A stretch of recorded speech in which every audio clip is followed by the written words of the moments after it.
ಪಟ್ಟಣದ ಧ್ಯಾನ ಮಂದಿರದಲ್ಲಿ ರಾಷ್ಟ್ರೀಯ ಸ್ವಾಭಿಮಾನ ಆಂದೋಲನ ನವದೆಹಲಿ ನಿರ್ಮಲಾ ತುಂಗಭದ್ರಾ ಅಭಿಯಾನ ಸಮಿತಿ ಪರ್ಯಾವರಣ ಟ್ರಸ್ಟ್ ಶಿವಮೊಗ್ಗ ಸಂಯುಕ್ತಾಶ್ರಯದಲ್ಲಿ ಹಮ್ಮಿಕೊಂಡ ನಿರ್ಮಲಾ ತುಂಗಭದ್ರಾ ಅಭಿಯಾನ 3ನೇ ಹಂತದ ಜನಜಾಗೃತಿ ತುಂಗಭದ್ರಾ ಉಳಿಸಿ ಪಾದಯಾತ್ರೆ ಕಾರ್ಯಕ್ರಮದ ಪೂರ್ವಭಾವಿ ಸಭೆಯಲ್ಲಿ ಶಾಸಕ ಹಂಪಯ್ಯ ನಾಯ್ಕ ಮಾತನಾಡಿದರು.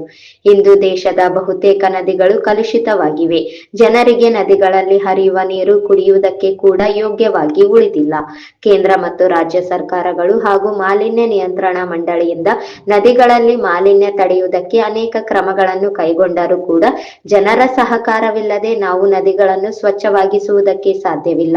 ಈ ನಿಟ್ಟಿನಲ್ಲಿ ನಿರ್ಮಲಾ ತುಂಗಭದ್ರಾ ಅಭಿಯಾನ ಸಮಿತಿಯು ನಾಡಿನ ಜನರಿಗೆ ನದಿಗಳ ಮಹತ್ವ ತಿಳಿಸುವ ಕುರಿತು ಜನರಲ್ಲಿ ಜಾಗೃತಿ ಮೂಡಿಸುವ ಕಾರ್ಯವನ್ನು ಮಾಡುತ್ತಿರುವುದು ಉತ್ತಮ ಕಾರ್ಯವಾಗಿದ್ದು, ತಾಲೂಕಿಗೆ ಜನವರಿ 1ರಂದು ಆಗಮಿಸುವ ತುಂಗಭದ್ರಾ ಉಳಿಸಿ ಪಾದಯಾತ್ರೆಯನ್ನು ನಾವೆಲ್ಲ ಕೂಡಿ ಸ್ವಾಗತಿಸೋಣ ಹಾಗೂ ಪಾದಯಾತ್ರೆಯಲ್ಲಿ ಸಾರ್ವಜನಿಕರು, ವಿದ್ಯಾರ್ಥಿಗಳು, ವಿವಿಧ ಪಕ್ಷದ ಮುಖಂಡರು ಹೆಚ್ಚಿನ ಸಂಖ್ಯೆಯಲ್ಲಿ ಭಾಗವಹಿಸುವ ಮೂಲಕ ಪಾದಯಾತ್ರೆಯನ್ನು ಯಶಸ್ವಿಗೊಳಿಸೋಣ ಎಂದು ತಿಳಿಸಿದರು.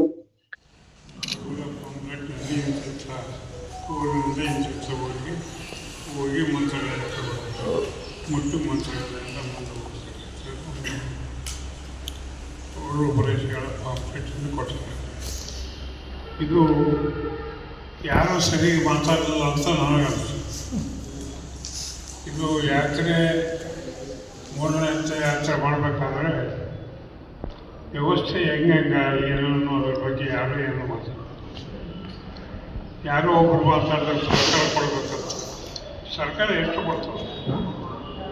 ಅದು ಸ್ವಾಯತ್ತೇತದಂತ.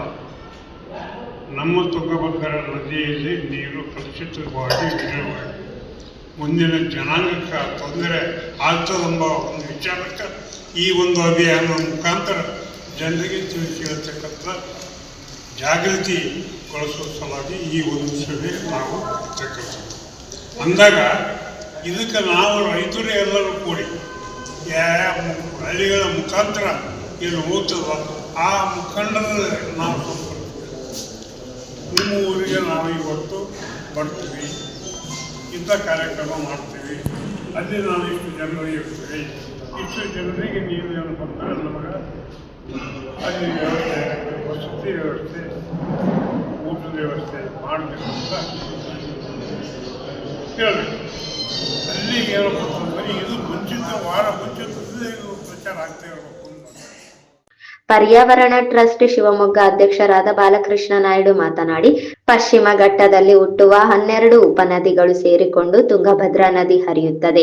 ಇತ್ತೀಚಿನ ದಿನಗಳಲ್ಲಿ ಪಶ್ಚಿಮ ಘಟ್ಟದಲ್ಲಿನ ದಟ್ಟ ಅರಣ್ಯಗಳ ನಾಶ, ನದಿಗೆ ಭಾರಿ ಪ್ರಮಾಣದಲ್ಲಿ ತ್ಯಾಜ್ಯಗಳನ್ನು ಹಾಕುತ್ತಿರುವುದು, ಪಶ್ಚಿಮ ಘಟ್ಟದಲ್ಲಿ ಧಾರಣೆಗೆ ಮೀರಿದ ವಿವಿಧ ಯೋಜನೆಗಳಿಂದ ನದಿಯ ಪ್ರಮಾಣದಲ್ಲಿ ಕುಗ್ಗುತ್ತಿರುವುದನ್ನು ಹಾಗೂ ಕಲುಷಿತವಾಗುತ್ತಿರುವುದನ್ನು ತಜ್ಞರು ಕಂಡುಕೊಂಡಿದ್ದು, ಸರ್ಕಾರದ ಗಮನಕ್ಕೆ ಹಾಗೂ ಜನರಲ್ಲಿ ಜಾಗೃತಿ ಮೂಡಿಸುವುದಕ್ಕಾಗಿ ನಿರ್ಮಲಾ ತುಂಗಭದ್ರಾ ಅಭಿಯಾನವನ್ನು ಶೃಂಗೇರಿಯಿಂದ ಶ್ರೀಶೈಲದವರೆಗೆ ಹಮ್ಮಿಕೊಂಡಿದ್ದು, 3ನೇ ಹಂತದಲ್ಲಿ ಜನವರಿ 31ರಂದು ಮಾನ್ವಿ ತಾಲೂಕಿಗೆ ಪೋತ್ನಾಳ್ ಗ್ರಾಮದ ಮೂಲಕ ಪ್ರವೇಶಿಸಲಿದ್ದು, ಗ್ರಾಮದಲ್ಲಿನ ಶಾಲಾ ಕಾಲೇಜುಗಳಲ್ಲಿ ಹಾಗೂ ಸಾರ್ವಜನಿಕ ಪ್ರದೇಶಗಳಲ್ಲಿ ದೃಶ್ಯ ಮಾಧ್ಯಮಗಳನ್ನು ಬಳಸಿ ಜಾಗೃತಿ ಮೂಡಿಸಲಾಗುವುದು.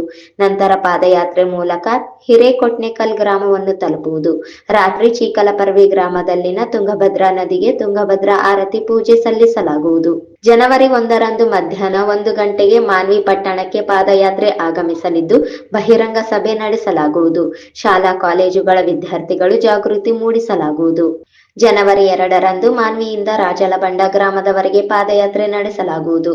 ಜನವರಿ 3ರಂದು ರಾಜಲಬಂಡ ಗ್ರಾಮದಿಂದ ಬಿಚ್ಚಾಲಿ ಗಿಲ್ಲೆಸುಗೂರು ಮೂಲಕ ಮಂತ್ರಾಲಯದವರೆಗೆ ಪಾದಯಾತ್ರೆ ನಡೆಯುತ್ತದೆ. ಜನವರಿ 4ರಂದು ಮಂತ್ರಾಲಯದಲ್ಲಿನ 4ನೇ ಹಂತದ ಶ್ರೀಶೈಲದವರೆಗಿನ ಪಾದಯಾತ್ರೆಗೆ ಆಂಧ್ರಪ್ರದೇಶ ಉಪಮುಖ್ಯಮಂತ್ರಿ ಪವನ್ ಕಲ್ಯಾಣ್ ಚಾಲನೆ ನೀಡಲಿದ್ದಾರೆ. ಪಾದಯಾತ್ರೆಯಲ್ಲಿ ನಾಡಿನ ಹೆಸರಾಂತ ಗಣ್ಯರು, ಬುದ್ಧಿಜೀವಿಗಳು, ಸಾಹಿತಿಗಳು, ವಿವಿಧ ಮಠಗಳ ಶ್ರೀಗಳು, ರೈತರು, ವಿದ್ಯಾರ್ಥಿಗಳು ಭಾಗವಹಿಸಲಿದ್ದಾರೆ. ತುಂಗಭದ್ರಾ ನದಿ ಹರಿಯುವ ವಿವಿಧ ಪ್ರದೇಶಗಳಲ್ಲಿ ನದಿಯ ನೀರಿನ ಮಾದರಿಯನ್ನು ಸಂಗ್ರಹಿಸಿ ಪ್ರಯೋಗಾಲಯಕ್ಕೆ ಕಳುಹಿಸಿ ವರದಿಯನ್ನು ಸರ್ಕಾರಕ್ಕೆ ಸಲ್ಲಿಸಲಾಗುವುದು ಎಂದು ತಿಳಿಸಿದರು. ಕೆಲವೊಬ್ಬರು ಹೇಳ್ಬೋದು ಅವೆಲ್ಲ ಅಭಿಯಾನ ಮಾಡಿದ್ರೆ ಆಗುತ್ತಲ್ಲ, ಹನಿಹನಿ ಕೂಡ ಒಬ್ಬೊಬ್ಬರು ಸೇರಿದಾಗ ಎಲ್ಲವೂ ಆಗ್ತವೆ.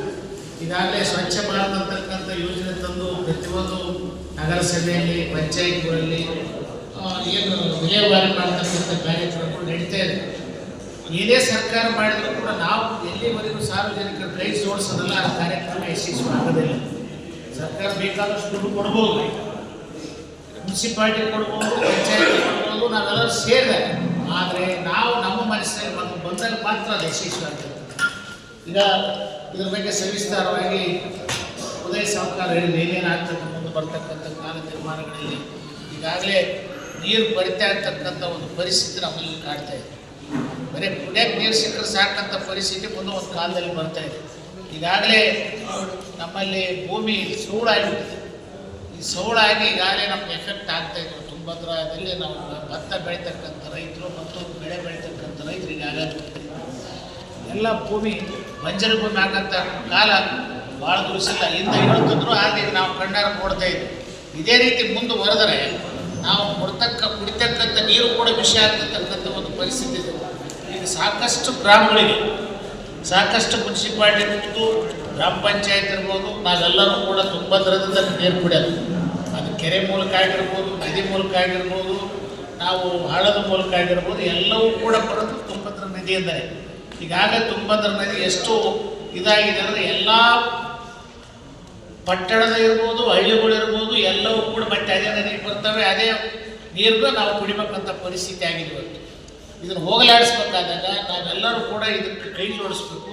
ಸಭೆಯಲ್ಲಿ ಮಾಜಿ ಶಾಸಕರಾದ ಬಸನಗೌಡ ಬ್ಯಾಗ್ವಟ್, ಗಂಗಾಧರ್ ನಾಯಕ, ನಯಪ್ರ ಅಧ್ಯಕ್ಷರಾದ ಅಬ್ದುಲ್ ಗಫೂರ್ ಸಾಬ್, ಬಿಕೆ ಅಮರೇಶಪ್ಪ, ಮಲ್ಲಯ್ಯಗೌಡ ಗಣೇಕಲ್, ಜಿ ಸುಧಾಕರ್, ರಾಯಚೂರು ಜಿಲ್ಲಾ ಸಂಚಾಲಕರಾದ ಉದಯ್ ಕುಮಾರ್ ಸಾಹುಕರ್, ಅನಿತಾ ನವಲಕಲ್, ಅರುಣ ಚಾಂದ, ಹರಿಹರ ಪಾಟೀಲ್, ಶ್ರೀಧರ್ ಸ್ವಾಮಿ, ತಿಮ್ಮಾರೆಡ್ಡಿ ಭೋಗವತಿ, ರಾಘವೇಂದ್ರ ಚೌಡ್ಕಿ, ಮಂಜುನಾಥ, ಕೃಪಾಸಾಗರ್ ಸೇರಿದಂತೆ ಇನ್ನಿತರರು ಇದ್ದರು.